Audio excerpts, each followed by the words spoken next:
So Sean Payton is the newest coach of the Denver Broncos, and it's definitely an interesting situation with Payton and with Denver. I mean, for one thing, Sean Payton, I think, has shown to be one of the better offensive-minded head coaches of all time. He's definitely fantastic at it. He's one of the few few coaches that doesn't necessarily need the most wide receiver talent out there to still consistently get guys open, which is a very rare thing to have happen. There's a couple guys who can do it, and it seems like Payton is one of those guys. So in this video, I wanted to really talk about what he does well and how he is able to pull a lot of that off. So yeah, let's just jump into it. We're going to use I want to use recent footage. So we're going to use tape from 2021. This was in that, famous or infamous, depending on which side you were on, game week 1 against the Packers, where there was all that drama around Aaron Rodgers, get that offseason drama around Aaron Rodgers, and then they got completely smoked in week 1. Everyone declared the Packers dead. Didn't quite work out that way. Packers still ended up, winning 13 games that year and having a pretty good season, at least in the regular season. But regardless, what did Sean Payton do so well to be able to torch that defense and kind of set things up? Well, it's a lot of stuff like this. This is what Payton loves to do, which is have not necessarily one receiver be great, but have like 3 or 4 receivers just be solid. So the way this play is designed to work is that to the offense's right, you have something that Payton does relatively frequently, which is having 3 receivers run 3 different layers down the field. One running a deep route, one running closer to over the middle, and one underneath. This alone is already a concept that can work very well against zone coverage, as a lot of times in defense, you either have guys covering deep or covering shallow. So when you have 3 different layers, that can cause one of those guys to potentially get open. But then the slot receiver on the other side of the field is also going to move over in that direction, because this is what I love about this play, because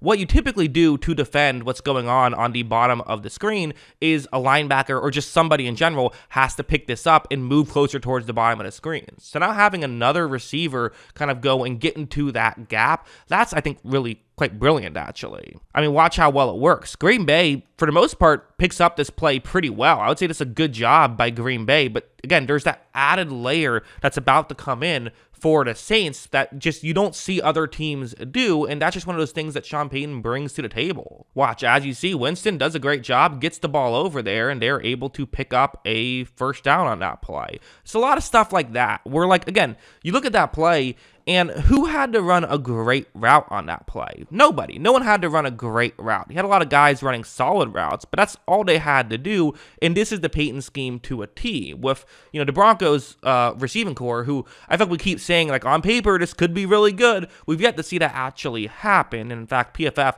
had them as one of the lowest graded receiving cores in the league last year. A lot of that was due to injuries, but still, this is something that, I think Sean Payton will kind of be able to get the most out of the receiving talent, even if it isn't as good as maybe we hope it could be.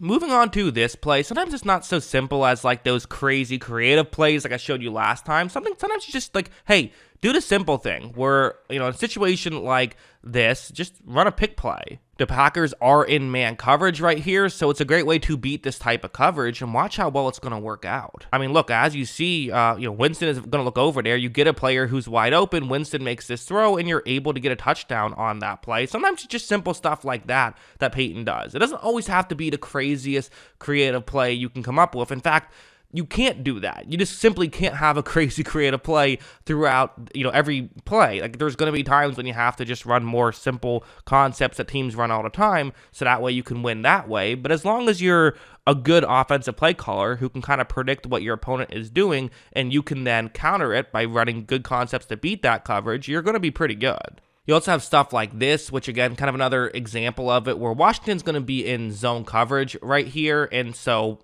the way that this play concept is designed to work is relatively simple. I mean, you have one player who's going to run kind of underneath, and another player is going to run a little bit further deep. None are going far enough deep to get into where the safety could come in and make a play.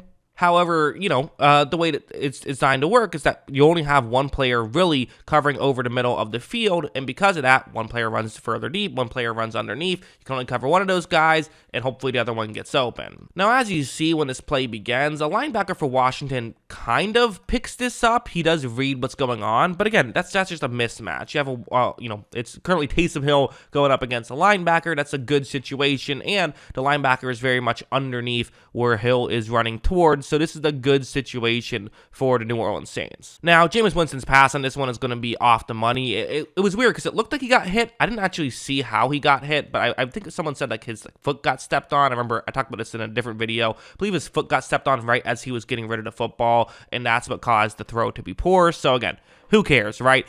As a head coach, you can't win the game for the team. You can't, make sure that the team wins. The players are the ones that have to execute at the end of the day. They're the ones that have to win the game. As the old expression by Bill Belichick goes, a coach cannot win a game for a team. They can only lose a game for a team, which is something I believe in. But at the same time, a coach can certainly have a positive impact for a team. A coach can put players in positions to succeed, which is what Sean Payton did there on that play that Winston just wasn't able to succeed on, or the offensive line wasn't able to succeed on. I'll let you be the judge. And going over here, I want to talk about, because again, a lot of people kind of, I think, view this as, well, is this still a great situation for for the Broncos? Is this good for Sean Payton going to Denver with Russell Wilson? Isn't that kind of not exactly what Russell Wilson tends to do great? Those quick passes over the middle. Isn't what he's great at is deep passes, right?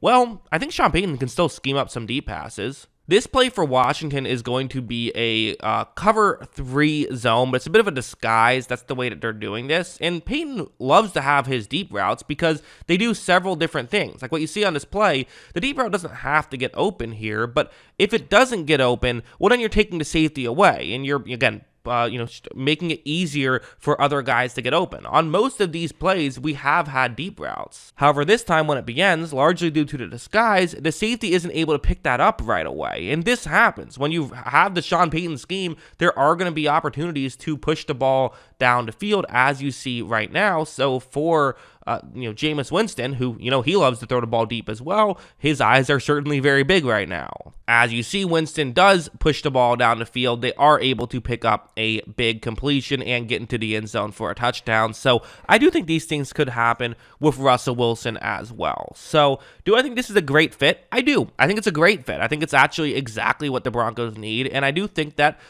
he'll do a lot for this team. Again, I know they gave up a first-round pick for him, and a lot of people are kind of saying, isn't that a bit much, a first-round pick for a coach? In my opinion, no. I think a good coach like Sean Payton is easily worth a first-round pick, if not more than a first-round pick. Again, not so much for the leadership stuff. Who knows? With that stuff, it's kind of how I've always viewed it. But for the other side of things, he deserves the first-round pick due to just the X's and O's and the way that he's such a good play caller. He constantly puts people in position to succeed, and I think he'll do that for Denver. But that's what I think. What do you guys think? Let me know in the comments below. Always love hearing from you. And of course, as always, thanks for watching.